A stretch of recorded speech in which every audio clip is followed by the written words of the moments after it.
Que bom, pastor. Moçada, então vamos lá, né? Hoje nós vamos trabalhar com Cristo Filho e não só hoje, mas Cristo Filho, por mais que nos pareça razoavelmente introdutório, mas tem muitos desdobramentos, muita coisa, não é?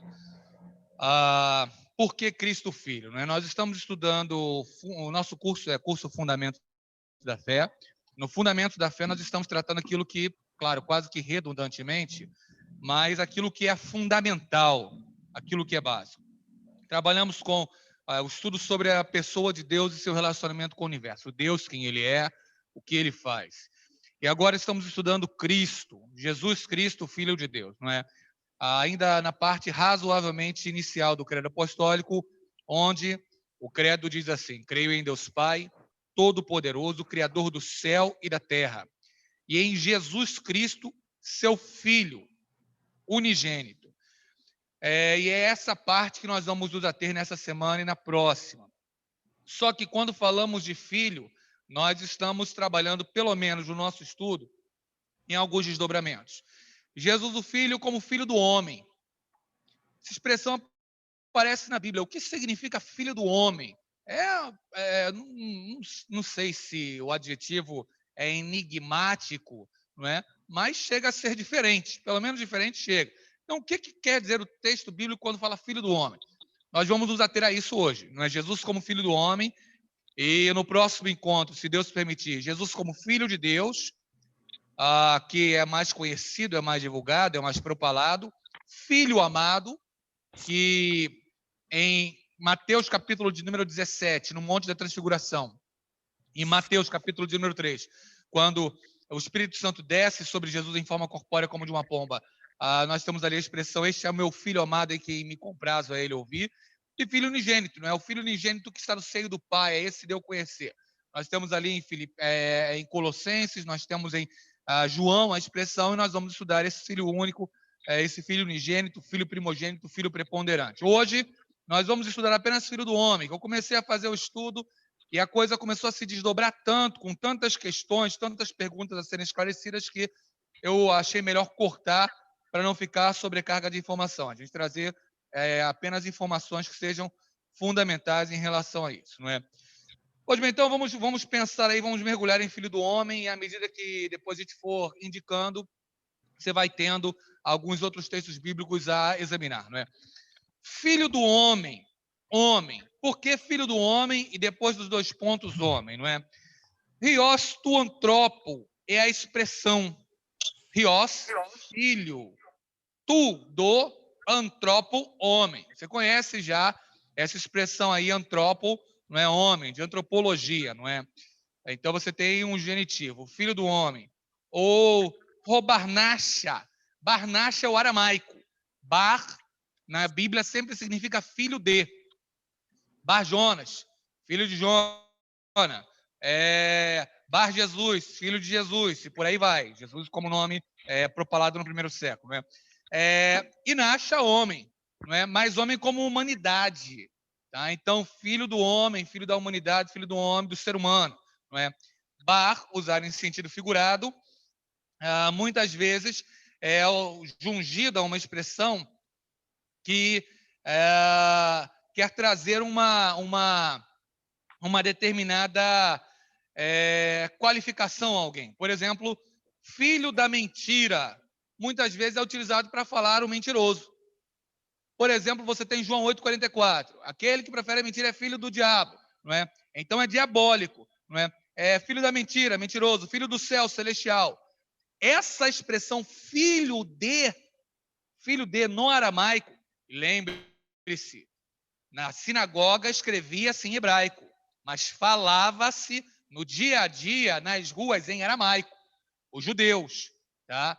E na língua comercial era o grego. Então, qual era o inglês daquela época? Era o grego, não é? O inglês daquela época era o grego.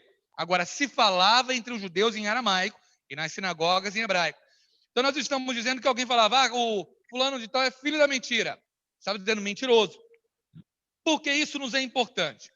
Porque quando o texto bíblico traz a expressão rios tu antropo, a melhor tradução do que filho do homem seria homem propriamente dito. Porque é como se eu estivesse dizendo no aramaico, o fulano é o filho da mentira, o fulano é o filho da verdade. Eu estaria querendo dizer, ele é mentiroso ou ele é verdadeiro. Filho da mentira, mentiroso, filho da verdade, verdadeiro. Filho do homem quer dizer, ele é humano. Ele é homem propriamente dito. É esse o sentido da coisa. Esse é o significado da coisa. Então, a melhor tradução aqui para a expressão hios tu antropo seria homem propriamente dito, como humano, como humanidade propriamente dito. Então, quando o texto bíblico traz Jesus é o filho do homem, ele quer dizer, ele é humano, ele é homem. Essa é a melhor tradução. Não homem no sentido masculino e feminino. Não é aquela brincadeira que eu faço, às vezes, do paraibano macho. Não homem nesse sentido, mas homem no sentido de humano, no sentido de humanidade. Não é? Por isso está aí no título, filho do homem, homem, que é a melhor tradução seria homem. Filho do homem, sua missão. Em Daniel 7,13 tem a primeira aparição do sintagma. Vamos dar um pulinho lá em Daniel 7,13? Daniel 7,13. Primeira aparição do termo. Aí está escrito Barnacha, que você sabe, eu já disse aqui 458.937 vezes. Quais são os três? Mais ou menos por aí, não é? Quais são os três livros bíblicos que contêm no Antigo Testamento que contém porções em aramaico, não é? Quais são os três livros bíblicos que contêm porções em aramaico?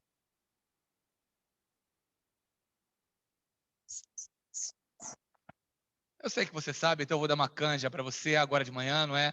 Porque eu sei que é a última vez que eu vou dar essa canja, não é? Daniel, de 7 até 12, capítulo 7 a 12 em aramaico. Esdras, grande parte de Esdras em aramaico, e um versículo em Jeremias. Jeremias 10, versículo 11 em aramaico. Então, Daniel, Esdras e um versículo em Jeremias. Gravado agora, né, gente? Beleza? Encontrou nos alfarrábios. Tem algum canto aí no seu caderno, não tem? Tem algum canto, né? Tem? Não? Não? Vamos lá, Daniel 7,13. O termo filho do homem, Barnacha, tem sua primeira aparição. O texto diz, eu estava olhando nas minhas visões de noite, e eis que vinha nas nuvens do céu um como filho do homem, e dirigiu-se ao ancião de dias, e o fizeram chegar até ele. Um como o filho do homem. Então, a primeira aparição, a primeira menção do termo nas Escrituras é o filho do homem. E é o homem representando o povo de Deus. Neste texto aqui, o filho do homem, aludindo ao Messias, está representando o povo de Deus. Uma concepção que a gente vai ver muito no Novo Testamento, em igreja, não é? A igreja como corpo de Cristo, Cristo representando a igreja.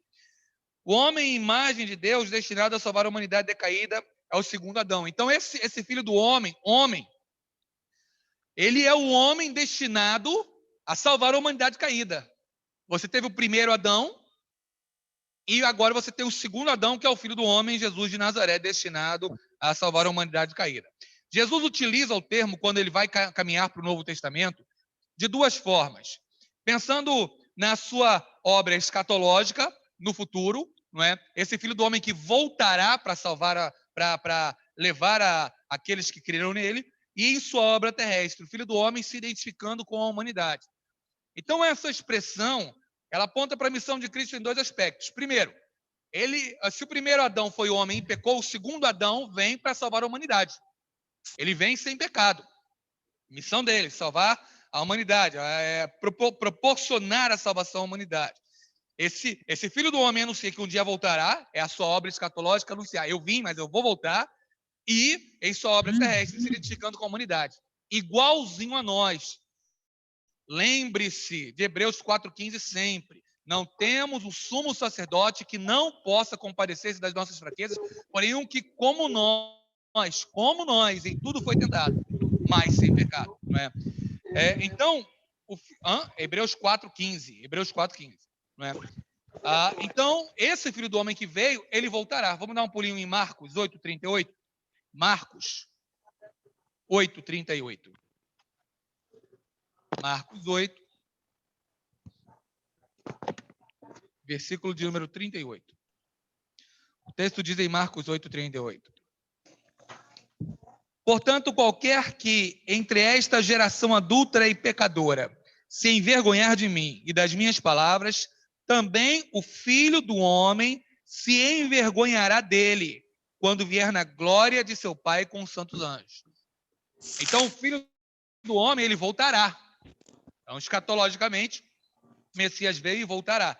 E o texto bíblico diz, aquele que se envergonhou dele, ele vai se envergonhar. É pesado, né? Principalmente quando o adolescente lê isso daqui, porque na escola sofre muito bullying, mas em momento nenhum podemos negar a fé. Em momento nenhum, por maior que o bullying seja, é claro que a gente tem que ter sabedoria, mas não pode se envergonhar de ser crente. Na família também acontece bullying familiar também, não é? Eu não sei se é o seu caso ou não, graças a Deus hoje, entre os meus familiares nem tanto, não acontece, na parentela nem tanto, quase todo mundo ali é cristão, mas você sabe que antes de você se tornar, dos seus parentes se tornarem crentes, o pessoal às vezes pega no pé. Ah, agora entrou para a igreja, não sei o que e tal. Isso aí não é fácil não é? Mas a gente não pode se envergonhar. E dá um pulinho, aproveita que está em Marcos, vai para Marcos 14, 62. Marcos 14, versículo de número 62. 14, 62, a Bíblia diz: e Jesus disse, eu sou, falando sobre quem? O Cristo, o Filho do Deus bendito, né? Eu sou e vereis o Filho do Homem assentado à direita do poder de Deus e vindo sobre as nuvens do céu. Então a gente vai ver o Filho do Homem, Jesus de Nazaré, vindo sobre as nuvens no céu, não é?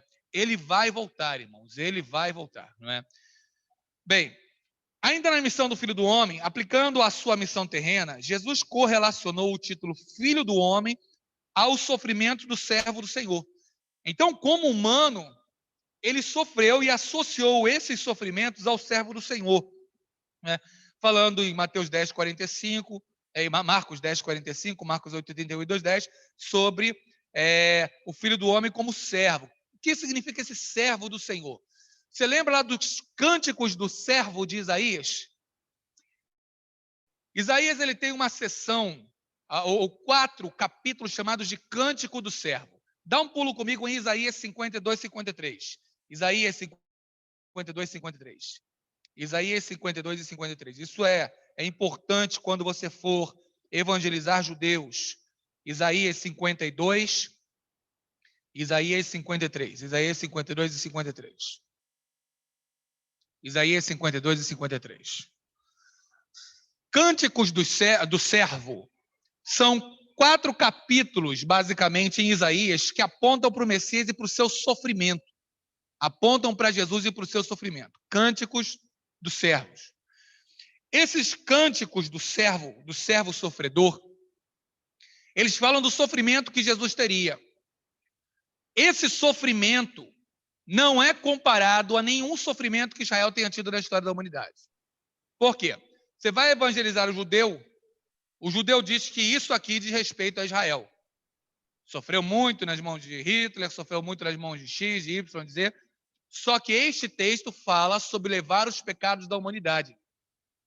Então, existem elementos no texto que não tem como serem aplicados a Israel. Não tem como serem aplicados a Israel. Nos cânticos do servo. Isaías 52, versículo de número 13. Olha comigo. Eis que meu servo operará com prudência, será engrandecido e elevado e muito sublime. Como pasmaram muitos à vista dele, pois o seu parecer estava tão desfigurado, mais do que o de qualquer outro, e a sua figura mais do que a dos outros filhos dos homens. Assim borrefará muitas nações, e os reis fecharão as suas bocas por causa dele. Porque aquilo que não lhes foi anunciado verão, e aquilo que eles não ouviram entenderão. Quem deu crédito à nossa pregação e a quem se manifestou o braço do Senhor? E o texto segue adiante. Versículo de número 13 do 52 é onde começa esse cântico do servo. Vai até o 53, 12. Por que cântico do servo? Porque o texto começa Deus falando, eis que o meu servo. Quais são os 4 cânticos do servo?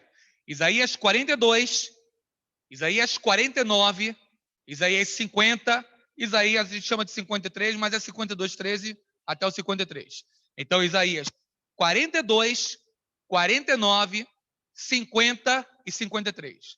São os 4 cânticos do servo. São os textos que mais claramente falam sobre Jesus em Isaías.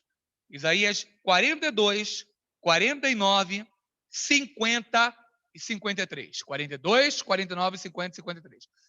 Aí o texto começa: eis que o meu servo, está se referindo ao Messias, a Jesus de Nazaré e aos sofrimentos que ele teria. Então Jesus correlacionou o termo filho do homem ao sofrimento do servo sofredor. Então aqui você tem o sofrimento de Jesus. Olha no 53, versículo de número 3. Falando sobre Jesus, não é?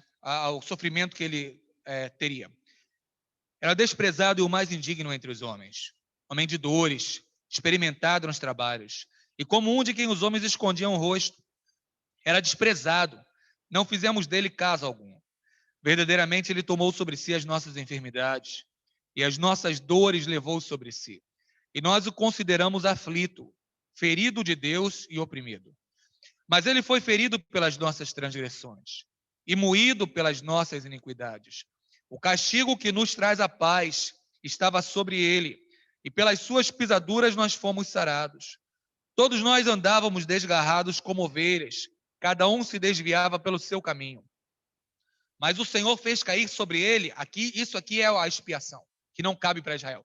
O Senhor fez cair sobre ele, o Messias. Israel diz que esse ele é Israel, mas não dá, por quê? Fez cair sobre ele a iniquidade de nós todos. Israel não levou o pecado na humanidade. Isso aqui é só Jesus que levou o pecado na humanidade. Ele foi oprimido, mas não abriu a sua boca. Como um cordeiro foi levado ao matadouro. Como a ovelha muda perante os seus tosqueadores, ele não abriu a sua boca. Da opressão do juízo foi tirado, e quem contará o tempo da sua vida? Porquanto foi cortado da terra dos viventes. Pela transgressão do meu povo foi ele atingido. E o texto segue. Então o texto fala dos sofrimentos que o Messias teve. Só Jesus teve esses sofrimentos. Vamos agora para Marcos, lá, para dar uma olhada como é que Jesus relaciona isso. Marcos 10, 45. Olha Marcos 10, 45. O texto diz, 10, 45 de Marcos. Porque o Filho do Homem também não veio para ser servido, mas para servir e para dar a sua vida em resgate de muitos. O Filho do Homem não veio para ser servido, mas para servir e dar a sua vida em resgate de muitos. Jesus tinha consciência de que ele entregaria a sua vida pela humanidade. Ele tinha consciência disso. E ele sabe que ele vai sofrer. Tanto que quando ele fala lá com Pedro, olha, eu vou ser traído, vou ser humilhado, tal, tal, tal, Pedro fala, que é isso, o senhor não faz mal a uma formiga, como é que o senhor vai sofrer tanto? E aí Jesus fala, passa para trás de mim, Satanás, que me serve de pedra, tropeço e escândalo. Porque Jesus sabia da sua missão, tinha consciência da sua missão. Há uma relação com o primeiro Adão. Então, Jesus é o segundo Adão. Por que segundo Adão? Porque pelo primeiro o pecado vem para a humanidade. Pelo segundo, a salvação vem à humanidade. Por isso ele é considerado o segundo, é o representante da raça diante de Deus. Positivamente, na sua relação com Adão, Jesus partilha com Adão a missão divina de representar a imagem de Deus. Negativamente, Jesus deve reparar a falta de Adão. Então, no aspecto positivo, Jesus representa Adão, trazendo a imagem de Deus bem claramente. Negativamente, por quê? Ele vai representar, vai reparar o pecado e a falta de Adão. Tá? Reparar o pecado e a falta de Adão. Bem, qual a função do Filho do Homem? O que ele vai fazer? Qual é a função essencial? A função essencial do Filho do Homem é o juízo. É o juízo, não é? Mateus 25, 31 a 46, você lembra daquele texto em que Jesus fala, olha, naquele grande dia vão vir os bodes e as ovelhas diante de mim, e aí eu vou dizer, vinde bendito de meu Pai para o reino que vos está preparado desde a fundação do mundo, porque tive fome e me deste de comer, tive sede e me deste de beber, estive nu e me vestiste, estive enfermo e fosse me visitar, etc e tal. Quando fizemos isso, Pai? Quando você fez a um dos pequeninos, você fez a mim. Então, ele está... Aí botou para a direita. É interessantíssimo isso. Dá uma olhadinha no texto de Mateus 25, porque tem uma falácia muito grande aqui que acontece. Eu vi uma citação muito bonita, mas teologicamente extremamente contestável. Não é? Extremamente contestável. Extremamente contestável. E aí a gente precisa ter isso muito claro, porque o texto de Mateus 25 pode... O texto não é uma casca de banana, mas a interpretação dele pode ser uma casca de banana. Olha Mateus 25, 31. 31, por gentileza. Mateus 25, 31. E quando o Filho do Homem vier em sua glória, e todos os santos anjos com ele, então se assentará no trono da sua glória.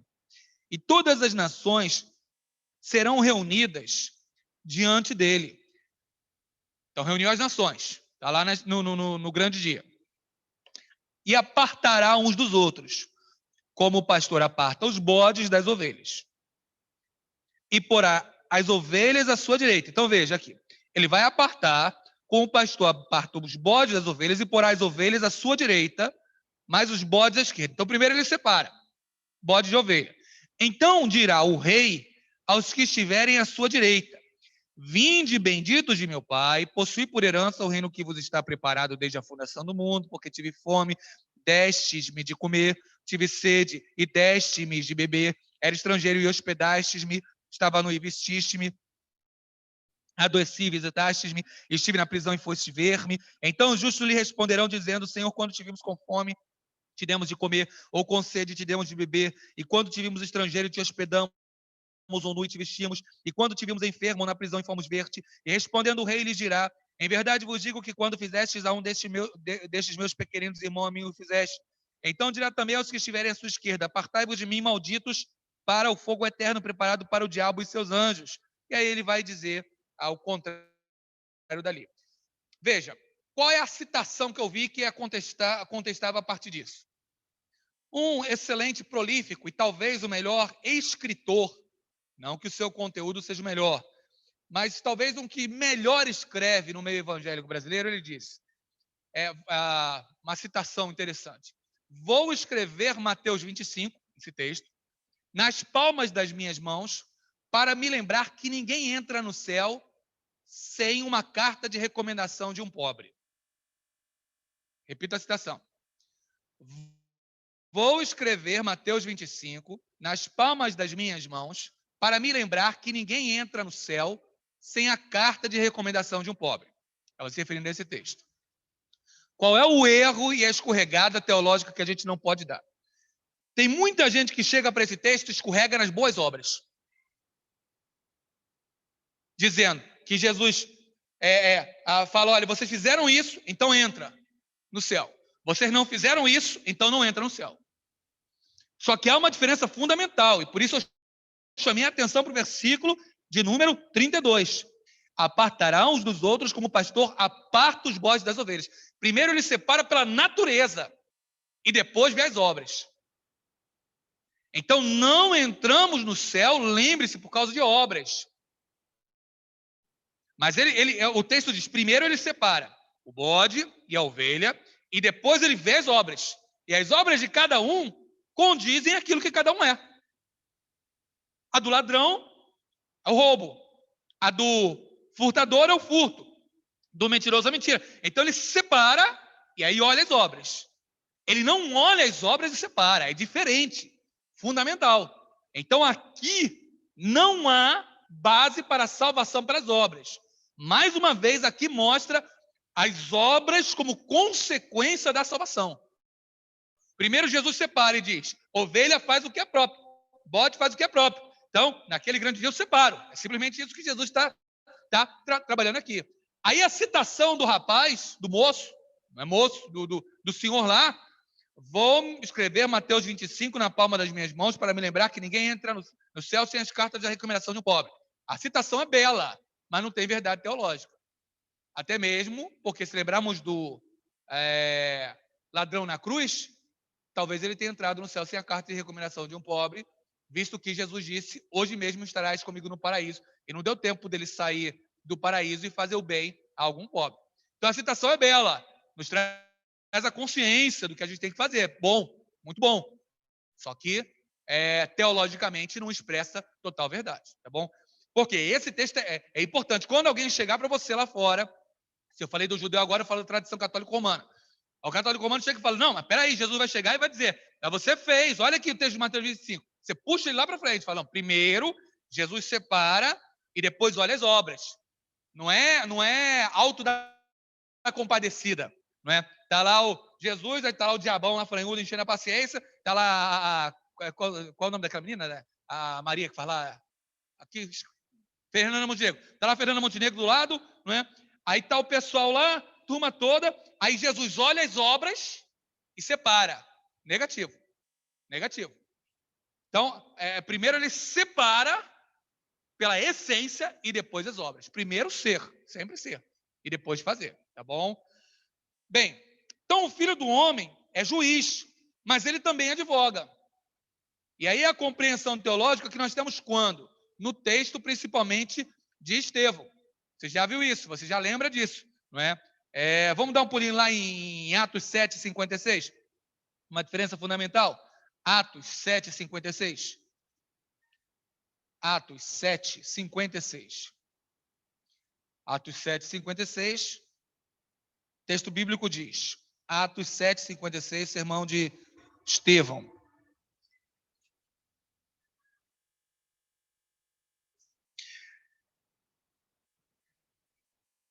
E disse Estevão: eis que vejo os céus abertos e o Filho do Homem que está em pé à mão direita de Deus. Filho do Homem que está em pé à mão direita de Deus. Você dá um pulo comigo lá em Hebreus. Em Hebreus. Vamos lá, tem vários textos aqui em Hebreus. Vamos ver um aqui. Hebreus 1:3. Hebreus 1:3. Hebreus 1:3.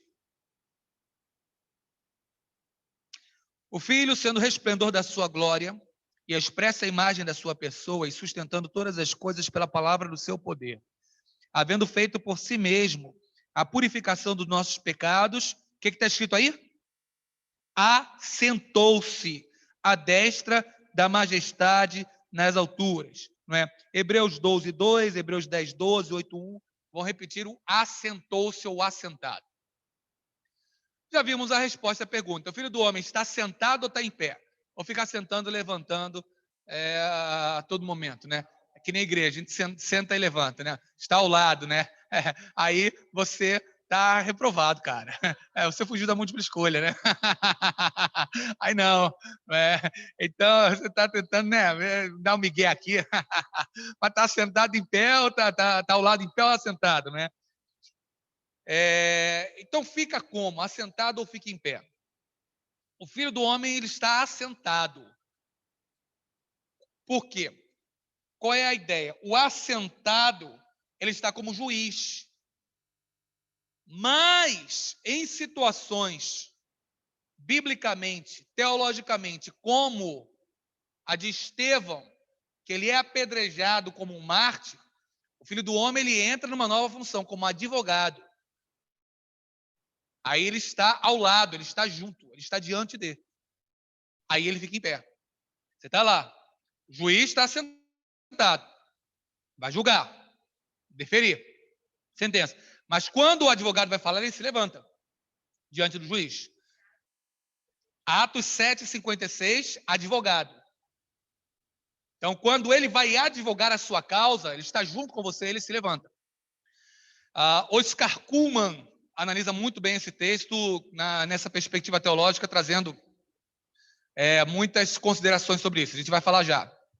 E o Dr. Shedd tem uma visão, ele traz uma visão um pouco mais devocional, uma visão do doutor mais prática, né, em saudosa memória. O querido Dr. Shedd dizia que quando Jesus está em pé, é porque ele se levanta para receber os mártires que vão adentrar na glória celestial. Então, para mártires, Jesus se levantaria para receber. Uma visão devocional prática. Na visão de Oscar Cullmann, na perspectiva teológica, Jesus se levanta porque ele ali é advogado, né?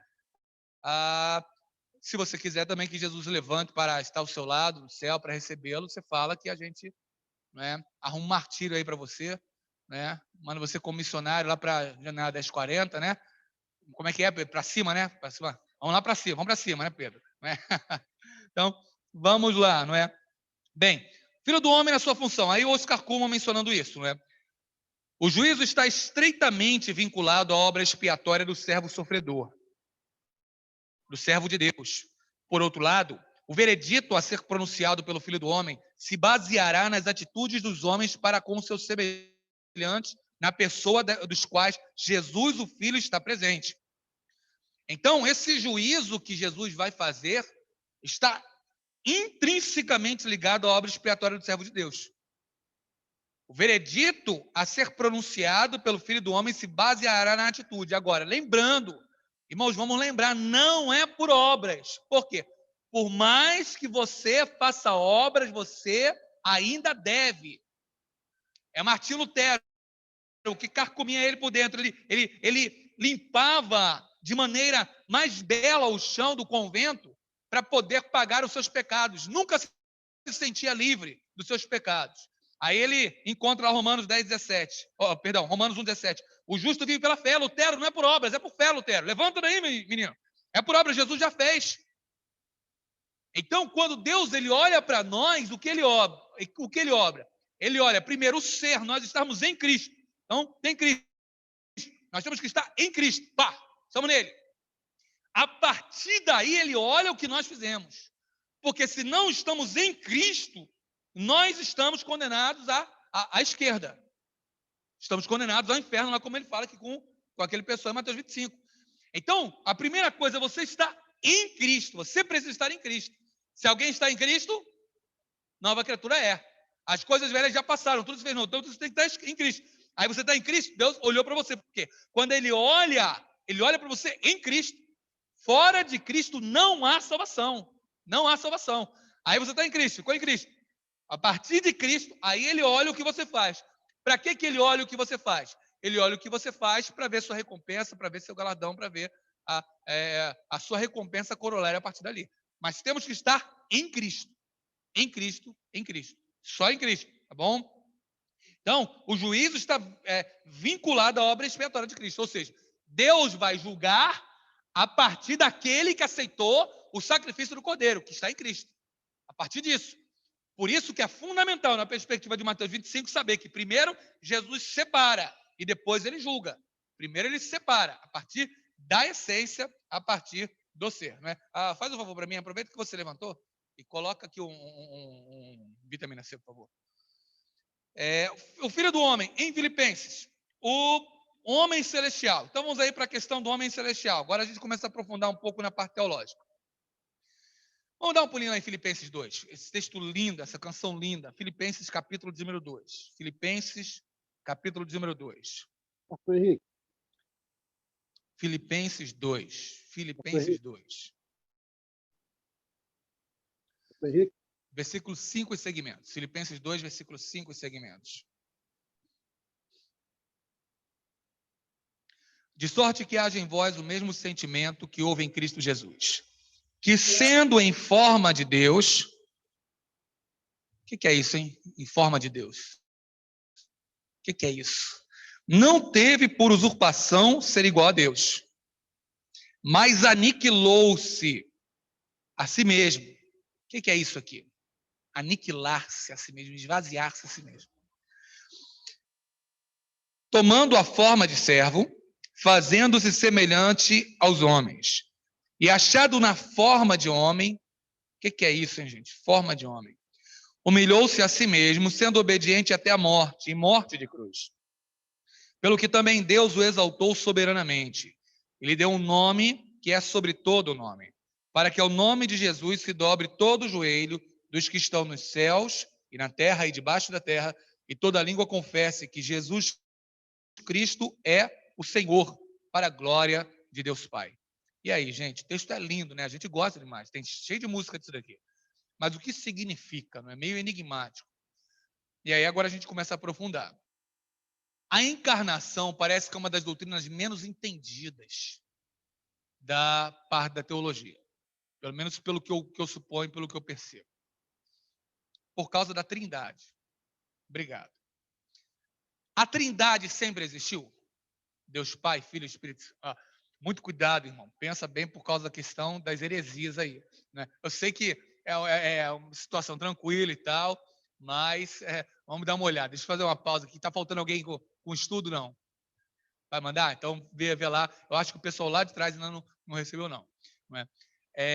A Trindade já existia desde a eternidade, antes da criação do mundo? Sim. Fechado, Paulo? Sim, ponto, né? Ponto. Sim, ponto. Esse é ponto final. Sim, Trindade já existia. Como Jesus existia antes da fundação do mundo, no sentido de forma? Jesus é 100% Deus e 100% homem.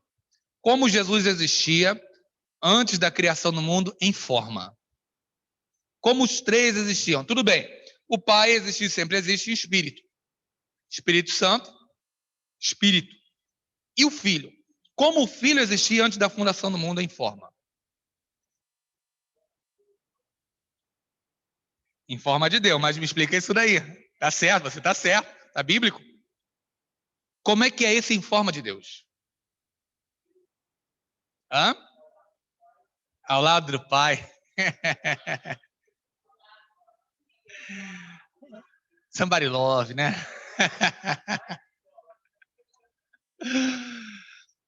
Em forma de Deus, irmãos, a forma mais próxima que a gente tem de entender é o quarto homem da fornalha do Daniel. O capataz olha e diz: vejo um na fornalha que é semelhante ao Filho de Deus, Bene Elohim, não é? Algumas traduções trazem Filho de Deus, mas o mais adequado é o Filho de Deus. É o que nós teologicamente chamamos de homem celestial. Homem celestial. Vamos explicar. O Filho do Homem existia em forma de Deus, ou seja, Deus celestial pré-existente. Ele existe, essa forma de Deus é alguma coisa visível. É alguma coisa que é visibilizável. Entre aspas, esse termo, não tem no Volpe. Visibilizável. Mas de uma forma que nós não compreendemos, mas algo parecido que podemos comparar àquele quarto homem na fornalha que é visto lá. Que é exatamente Jesus. Que está na fornalha com Ananias, Misael e Azarias. Ele não usurpa ser igual a Deus. Então ele existe desde a eternidade. A não usurpação ser igual a Deus é o contraponto.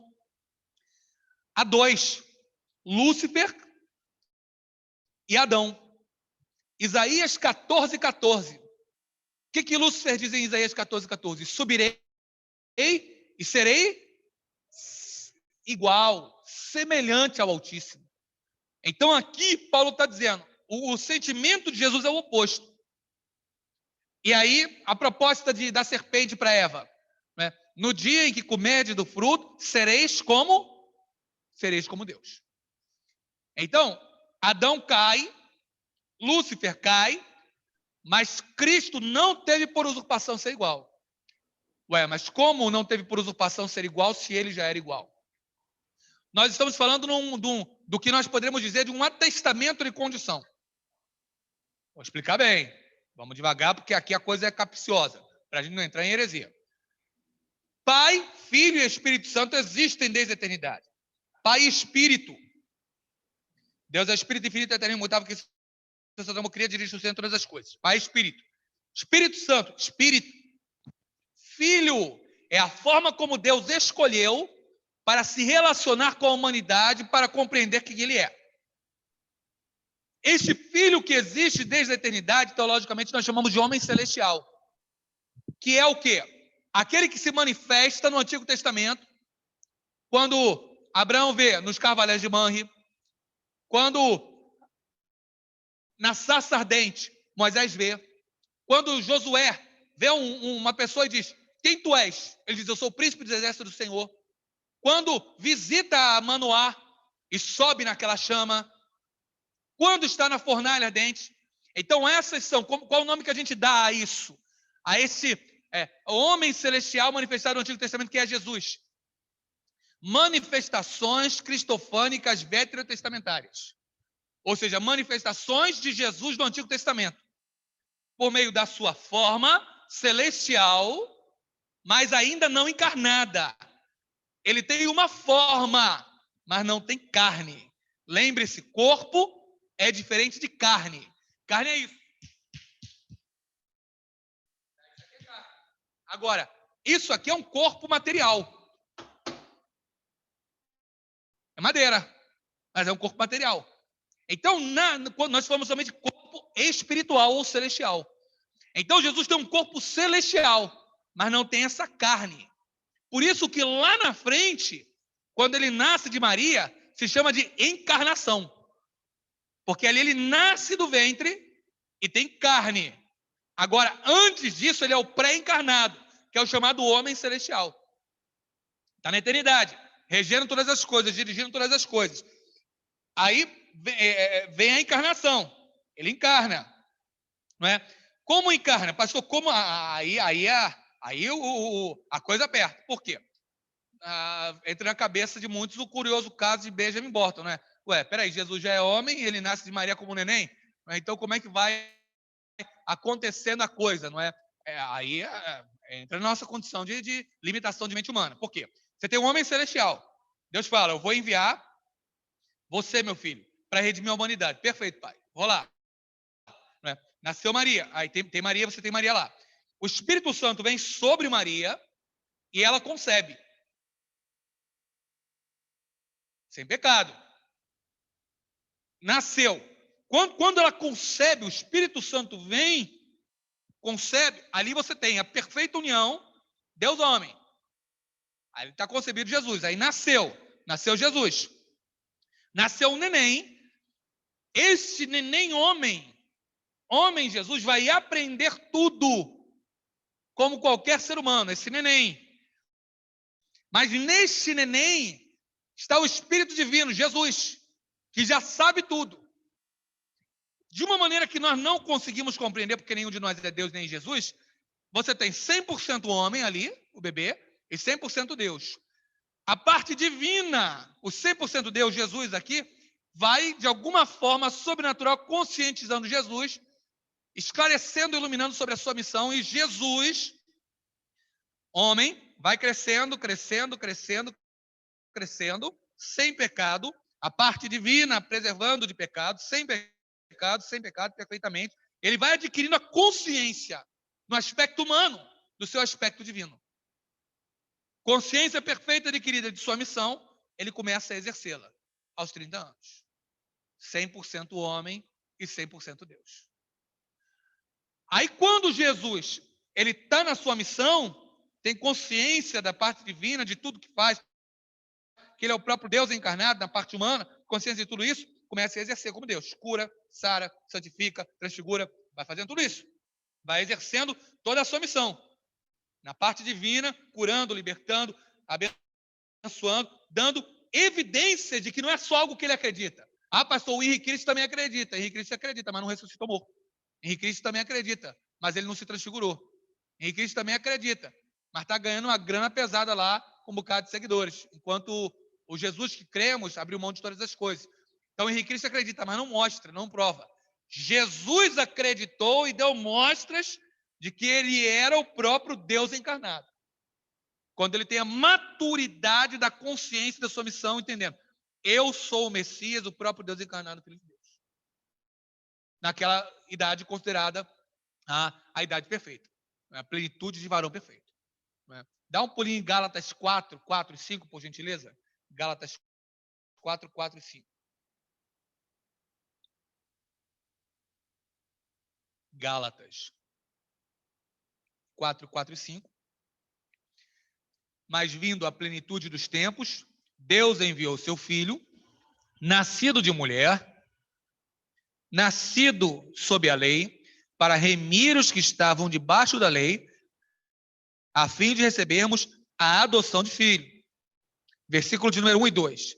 Digo, pois, que todo tempo em que o herdeiro é menino, e nada difere do servo, ainda que seja senhor de tudo, mas está debaixo de tutores e curadores até o tempo determinado pelo Pai. Então, Gálatas 4, 1 a 5 fala de tempo, há tempos determinados.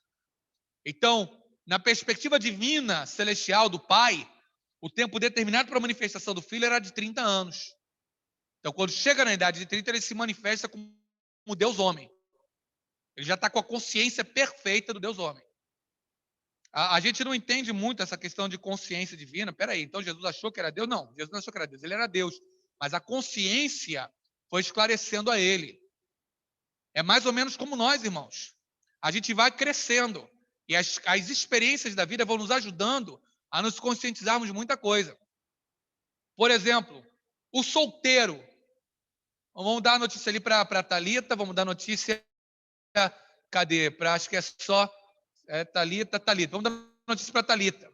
O solteiro tem consciência de quantas contas tem que pagar depois de casa? Hein? Não tem, não é?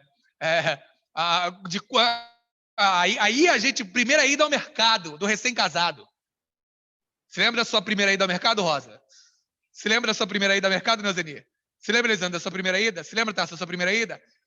Se lembra da sua, Pedro? Coisa que todo mundo lembra é a primeira ida depois de casar no mercado. Nossa, isso é tudo isso? É, porque quem paga agora é você. Aí você lembra da sua primeira ida quando casado ao mercado. Então você lembra. Eu me lembro de várias burradas que Sara e eu cometemos. Para economizar, me lembro como se fosse hoje, compramos uma talagada dessa de presunto, né? Um negoção de presunto, né? Fiambre, né? Não, vai para o mês inteiro. Vamos comprar logo, que aí a gente economiza, porque o negócio é caro. Aí compramos, aí chegou em casa, mas como é que se corta? Porque aí o negócio é na máquina, né? Aí a gente vai querer cortar um pedaço de presunto, aí corta uma talagada, corta esse presunto menor, não corta, esfarela o negócio e vai. E não acabava aquele presunto, tinha presunto manhã, tarde, noite, madrugada, não acabava, e vai indo, e não acabava o negócio, né? E demos pro meu sogro, porque não acabou o presunto, até eu sei, deve estar no congelador dele lá até hoje, porque né, não acabava. Então, você vai cometendo muitas coisas quando você casa, experiência. Aí você começa a economizar mais. Não, fecha essa torneira aí, porque a conta de água cimento veio um negócio medonho, apaga essa luz. Agora é a bandeira vermelha, apaga a luz e tal, não sei o quê. Aí você começa a economizar. Aí começa a lembrar do que o pai dizia, começa a lembrar do que a mãe dizia. Começa a fazer um bocado de cálculo quando você casa. Um bocado de cálculo. Você adquire consciência. Adquire consciência. Aí nasce o filho. Você sem filho é uma coisa. Com filho é completamente diferente. O ritmo é muito mais devagar. Quando você casa, você e ela, hoje vamos no aquapark? Vamos embora. Vai lá, bota a roupa lá, botou a roupa lá, vamos embora. Daqui aqui, eu tô lá no carro, tô te esperando. Eu tô com minha bermuda na cabeça, bota lá o negócio lá, bota. Não, a gente compra pelo caminho alguma coisa. 15 minutos tá saindo. Aí tá com 15 Zezinho e Luzinho, os três. Vamos no aquapark? Vamos, prepara uma coisa. Não, mas o Zezinho tá dormindo. Não, então espera o Zezinho acordar, dá uma meia hora. E aí, vai. Não, mas agora tem que tomar café, tem que dar o café para ele. E o Guinho? Não, o Guinho tem que preparar um negócio de fralda, porque ele ainda não está acostumado, tem que ter fralda. Vamos passar na farmácia, porque tem que pegar a fralda de piscina, porque senão ele faz o negócio lá na piscina. 2 horas depois você sair. Se sair. O ritmo é outro. O ritmo é outro. O ritmo é outro. Então, a consciência que vai adquirindo. Aí o que acontece? É adquirir consciência. Aí você tá. Aí você tem 3, aí criou os 3. Pá! Aí você está livre agora, você é esposa de novo. Aí tem um aqui que está com 3. Aí chamou você para um retiro, chamou você para um hotel, alguma coisa e tal. Aí o que é a consciência? A consciência chega, aí você vai. Está com um outro lá que está com uns 3 na mesa e tal. Você, não, peraí, deixa aqui que eu vou com esse aqui, vou escolher um negócio para ele. Você fica com 2 aí, vou te ajudar aqui. Porque você sabe o que você passou. Você sabe que o outro precisa daquela força, precisa daquela ajuda. Isso é consciência. Que a gente explica lá para a criança, para o adolescente, não entende. Vai entender depois. É a consciência do homem-deus. Ele vai adquirindo. Como? Estudando as escrituras, orando, seu relacionamento com o pai. E aí ele olha, não há na escritura, mas é muito provável que o pai tenha permitido a ele experiências extraordinárias em alguns momentos. E ele tenha percebido, mas como isso aconteceu? Orei por alguém, a pessoa foi curada, tal, e a consciência divina vai aparecendo nele, vai vindo, ele vai percebendo, peraí, era necessário que nascesse um filho de uma virgem. Minha mãe me contou a história que eu nasci diferente, veio um anjo aqui, falou alguma coisa para ela, não é? Disse o que virá sobre ti é o Espírito Santo. Minha mãe sempre me ensinou sobre isso, que eu nasci gerado pelo Espírito Santo, mas aqui diz Isaías 7,14, e ele vai adquirindo a consciência. Assim como você e eu hoje, quando lemos a profecia, a gente vai adquirindo muitas consciências. Deus diz aqui, a se passar pelo vale, eu serei contigo, pelo fogo não submergirá. Então não significa que eu vou botar o pé lá na fogueira e não vai queimar, não. Mas na situação difícil que arde, Deus vai ser comigo. A gente vai adquirindo consciência. Ele foi lendo, foi vendo que as escrituras tratavam acerca de si. E aí nisso, Jesus, o 100% homem-deus, aí ele começa o seu ministério. Quando ele começa o ministério, Mateus capítulo 3, vem o Espírito Santo de forma corpórea sobre uma pomba. Vem sobre ele, João Batista vai batizar e fala, mas eu que necessito ir até ti, tu vem até mim? João, deixa, porque a mim me convém cumprir todas justiça. Você já sabe que essa justiça era a identificação de Jesus com a humanidade, não pelo pecado dele, não tinha, mas pelo pecado da humanidade. Aí Mateus 3, aí Mateus 4, o que acontece? Ele vai para o deserto para se preparar, passar 40 dias em jejum e oração para cumprir o ministério. Aí o capeta vê. Opa, se levantou. Se levantou um. Cabeça do capeta, um profeta. Porque o capeta não acredita que Jesus é o próprio Deus. Né? Aí tá lá, e vai atazanar com um garfo. Olha, se tu és o Filho de Deus, manda com que essas pedras se transformem em pães. Se tu és o Filho de Deus, lança-te daqui até baixo, porque está escrito aos teus olhos a teu respeito. Se tu és o Filho de Deus, faz isso, faz aquilo, tudo isso te darei se prostrado me adorar.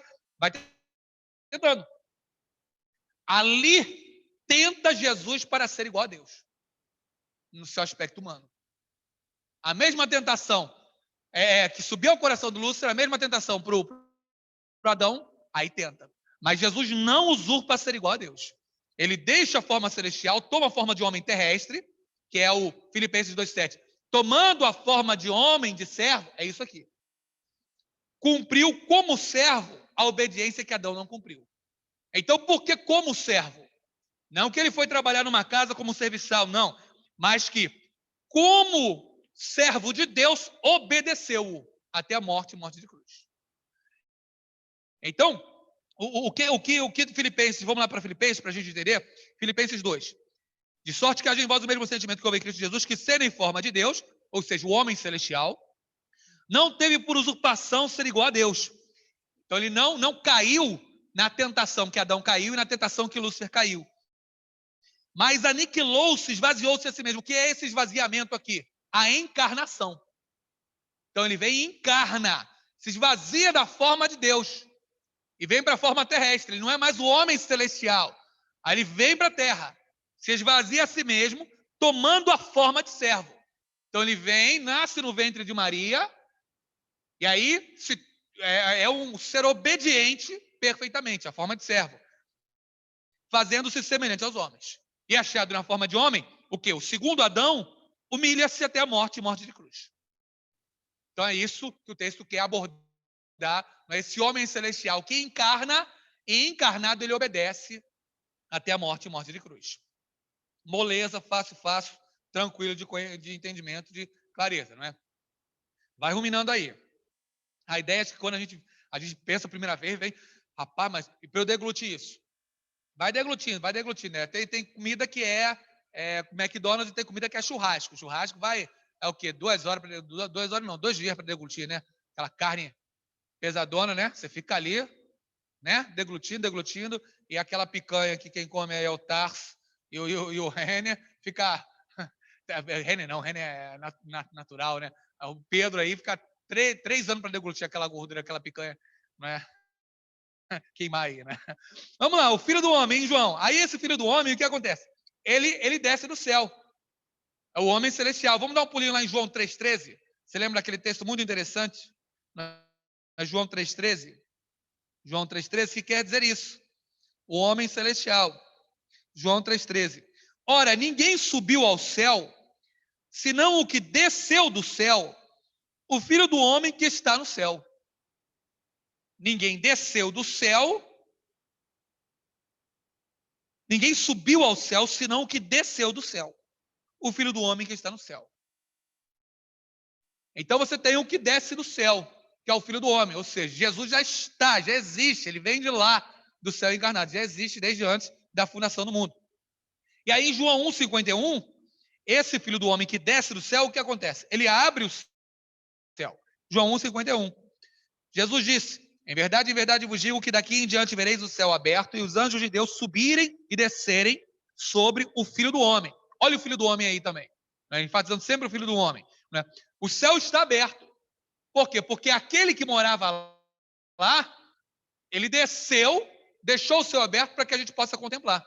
Então é como ele vindo pela porta, olha lá, porta fechada. A gente canta isso no hino nosso, né? Foi Jesus que abriu o caminho para o céu, não há outro meio de ir.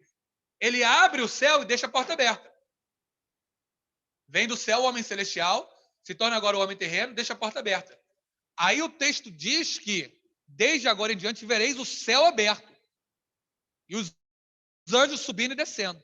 Por quê? Porque Jesus nos abre a possibilidade de ir para o céu. E contemplarmos e entendemos agora mistérios celestiais. João 1,14, o texto ainda diz que o verbo se fez sarx, carne, e não antropos. O verbo se fez carne, habitou entre nós e vimos a sua glória como a glória do unigênito do Pai. O texto não diz que o verbo se fez homem, porque ele já era homem celestial. Já tem a forma de Deus celestial. Mas ele se faz carne. Por isso que a gente chama de encarnação e não de humanização. Porque ele já é homem celeste. Homem não no sentido de formado do pó da terra, de barro, mas no sentido da forma de filho. E aí, nós temos as diferenças entre o primeiro Adão e o segundo Adão, o filho do homem terrestre. O primeiro Adão, ele foi formado da terra virgem, que ainda não recebera chuva. O segundo Adão, Jesus, nasceu da Virgem Maria.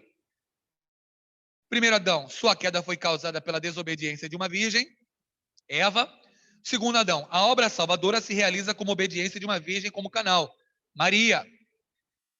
Não que Maria é salvadora, claro, ressalve-se isso, né? Só um canal para Jesus nascer.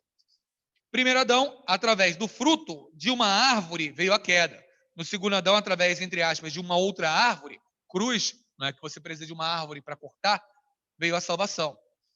Então, uma coisa bem terrena, para se identificar com a humanidade. Então, esse filho do homem, humanidade, veio se identificar junto conosco. Bem, e o que isso implica para a nossa vida? Um estudo que parece tão teológico, e também realmente é, mas o que isso implica para a nossa vida? Primeiro, saber que Jesus é o Filho do homem significa, primeiro, que saber que ele cumpriu o que era necessário à salvação. Há muita confusão, irmãos, em termos de obras, em termos de graça. Me parece que a gente ainda não entendeu a graça de uma forma plena.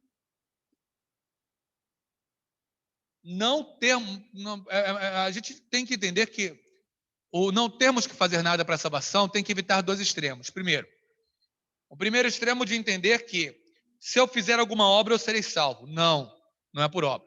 Mas o segundo extremo de, bem, já que eu estou salvo também não vou fazer nada. Também não. O salvo dá fruto da sua salvação. Por isso que Jesus chama, ovelhas,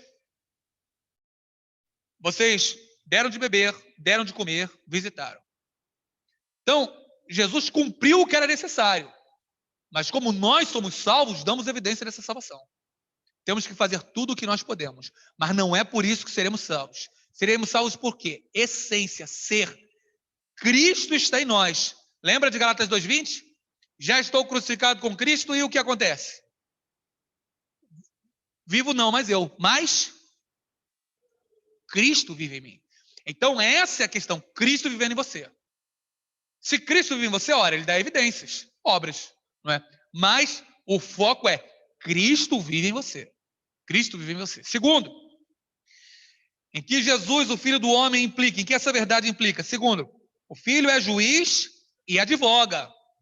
Deus, ele é pleno e perfeito, e em plenitude e perfeição, trabalha os seus atributos de maneira plena. Ele é amor e é justiça. Então ele trabalha com o amor, nos ama, e ele corrige, não é o pai que corrige o filho, o pai que é a justiça. Não é? Precisamos muito trabalhar essa questão de amor e justiça em nós, porque nós somos hollywoodianos, nós somos Roberto Carlanos. A gente é bem romântico, e esse romantismo vai chegando às leis, esse romantismo vai chegando a muitos extremos de não corrigir filhos. Você tem, por exemplo, a lei da palmadinha. Eu não lembro qual é o nome da lei da palmadinha. É Xuxa Meneghel? Não é o nome. Mas a Xuxa que referiu muito. Tem um nome aí de... Não tem o nome de criança, a lei da palmadinha? Não.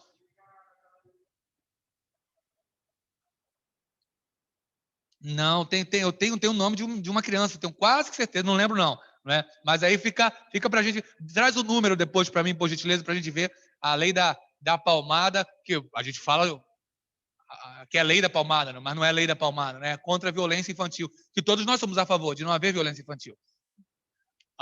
Menino Bernardo, né? Lei Menino Bernardo, né? Então, é a lei do Menino Bernardo, né? Então, ele é amor e a justiça. A gente quer evitar as injustiças, trabalhando com amor. Mas, de vez em quando, você tem que... E enfaticamente porque vontade de criança precisa ser vencida. A vontade da criança precisa ser vencida. Terceiro, o próximo representa Cristo. Como o tratarei, serei julgado. Quem é o meu próximo? Pergunta o doutor da lei quando Jesus vai contar a parábola do samaritano. O próximo é quem está, literalmente o próximo, é quem está diante de você. É aquele. Meu próximo agora é a Sara. Se eu chego mais perto do Tarso, meu próximo é o Tarso. Meu próximo é a Elisângela. Meu próximo é a Euseni. Meu próximo é o Rênio. Meu próximo é a Rosa. Então, é aquele que eu estou próximo, literalmente. Esse é o meu próximo. Um termo excelente para designar isso. E a forma como eu o trato representa Cristo. Esse meu próximo representa Cristo. Não é? Quarto, o Filho não usurpou ser igual a Deus. Ele não usurpou. Então, cada um de nós tem uma medida, irmãos. Cada um de nós tem uma medida. É muito interessante. O povo de Rondonópolis é muito fitness. Eu já sabia isso quando cheguei e cada vez mais eu confirmo. O povo gosta de uma maromba, não é? Gosta de fazer volta aqui, gosta de caminhar, andar. Isso é uma maravilha. Mas a parte física, irmãos, nos ensina nossos limites. Acho que não tem coisa melhor para ensinar limite do que a parte física.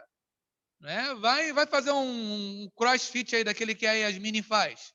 A Yasmine lá, né, Sarajane? Pega um negócio daquele aquele pneuzão lá. Né? Não dá. Sei lá, acho que nem juntando eu, você e Tarso aqui, Pedro, a gente pega aquele pneu. Não sei não, hein? Acho que ele não levanta aquele negócio não sei. Só com muito esforço. Mas a parte física evidencia o nosso limite. Evidencia o nosso limite. Aí a gente cai em problemas cognitivos, problemas de saúde, que às vezes a gente acha, não, Jesus vai proteger. Vai, mas a nossa parte a gente tem que fazer. A nossa parte a gente tem que fazer. Não é? E espiritualmente também tem limite. Eu falei aqui, acho que foi quarta-feira, da música que o menino compôs, o Davi Silva, não é? Que ela Estou Saindo do Egito. Aí ele fala lá na música, Satanás, escute bem alto, estou marchando na sua cabeça, aí ri e tal, e vai, e volta e tal. Compartilhei, acho que foi na quarta-feira ou no domingo, não lembro. Dizendo, acho isso um perigo. Um perigo. Irmão, está lá o cão, é um pitbull, o pitbull está sentado lá me olhando. No meu caso, nem me olhando, porque eu não vou ficar olhando para um pitbull. Você já sabe que eu vou estar do lado de lá, olhando o pitbull entre a grade. Aí tá lá, aí tá o pitbull, vou cantar pro pitbull. Pitbull, escute bem alto, eu vou pisar na sua cabeça. Eu não sou. Isso é insensatez, isso é loucura. Isso é doideira. Chega lá no cachorro da Fernanda, é Bob, é John, qual é o nome? É o John, né? Chega lá no John. Fernanda pegou no colo do John. Então, vou cantar alguma coisa. Aí a mesma, irmãos, é igual no reino espiritual. É igual. Aí tá lá o diabo, me azucrinando, olhando lá. Então, eu vou cantar para ele, olha, escute aqui bem alto. Não vou. Lamentavelmente, depois de alguns anos, infelizmente, aconteceu contingências aí com o nosso querido Davi Silva. Então, o filho não usurpou por quê? Ele conhece toda a celestialidade, conhece todas as coisas, sabe? Há um pai, há um filho que vive em plena harmonia, perfeição de função, não é? Pai, Filho e Espírito Santo iguais, com distinção de funções. Então, o filho na função de filho não quis a função de pai. Perfeitamente. Em nada diminuiu a sua divindade. Caminha plena e perfeitamente. Então, da mesma forma, não usurpar. Se há um patrão lá no seu trabalho, o patrão é patrão porque é patrão. Se há um coordenador no seu curso, está lá. Pastor, mas o senhor acha que eu não seria melhor político que o palhaço lá, qual é o nome dele? Não é Carequinha, não, é o Tiririca. Não acha que eu seria melhor político que o Tiririca? Acho que seria.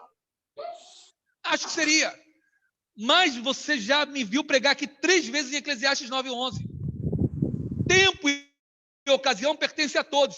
Então, às vezes, as nossas escolhas nos levaram a não assumirmos funções que supomos serem melhores, mas não significa que sejam os melhores que estejam nas melhores posições. Nem sempre os melhores estão nas melhores posições. Eclesiastes 9:11. Não é dos ligeiros a carreira, não é dos fortes a força, mas o tempo e a ocasião pertence a todos. Nem sempre os melhores estão nas melhores posições. Você seria melhor político que Tiririca, muito provavelmente. Bota a Sarajane lá no Congresso. Voto para a Sara Jane para presidente do Senado e Maurício presidente da Câmara. Coisa não vai funcionar? Não vai funcionar? Vai funcionar. São melhores do que os que estão lá. Agora, não se filiaram a um partido, não participaram de um pleito, e aí não estão lá. Mas significa que quem está lá seja o melhor? Não. Mas ele teve outras escolhas. Maurício escolheu ser marceneiro. Sara Jane escolheu trabalhar com arte. Então, cada um fez uma escolha. Essas escolhas determinaram eles nas áreas deles. Mas não significa que quem está lá, às vezes, seja o melhor. Porque, às vezes, a pessoa se martiriza. Pastor, mas eu sou melhor do que aquela mocreia. É. Pastor, eu sou melhor do que aquele carcará. É. Naquilo. Mas só que suas escolhas, às vezes, de cuidar mais da família, de um outro emprego, de comprar uma casa em determinado tempo, elas determinaram outras coisas. Então, não se martirize por algumas outras questões em que você olha que a pessoa que aquilo que você gostaria de fazer, às vezes tem uma pessoa que não é melhor e você teria mais capacidade. Por quê? Porque você teve outras escolhas. E essas outras escolhas geraram outras bênçãos na sua vida. Simplesmente. Você ouve o sorriso da sua criança, você pode ter um tempinho um pouco mais livre, outras escolhas. Simplesmente isso. Então, não usurpe. A pessoa está lá, deixa. Você está com a sua escolha. Quinto, o céu está aberto para ser contemplado. Temos sido roubados em nossa atenção e não percebemos. Qual é o preço que qual é o preço que as telas cobram? Um só: sua atenção. Qual é o preço que as telas cobram? Um só: sua atenção. As telas roubando a sua atenção levam a sua concentração, às vezes a sua capacidade de escolha, capacidade de discernimento, uma série de outras coisas que vem no pacote. Você não está vendo celular, computador ou televisão gratuitamente, as três principais telas. Elas estão roubando algo de você, que é a sua atenção. Aí o Filho do Homem, ele desce do céu e deixa o céu aberto. Irmãos, precisamos contemplar mais. Precisamos sentar na cadeira de balanço da varanda ou do lugar onde você tem e sentar para olhar o céu sem o celular na mão. Precisamos ver mais os céus estrelados. Não temos mais declamadores de poesia nas igrejas. Faltam poetas. As músicas hoje são horrorosas. Pastor, é opinião? Não, é constatação. Você lembra da trilha sonora de filme do Titanic? Você lembra da trilha sonora de filme, se é de mais antigo, do Vento Levou? Você lembra das trilhas sonoras da década de 80? Por que se repetem as trilhas sonoras da década de 80?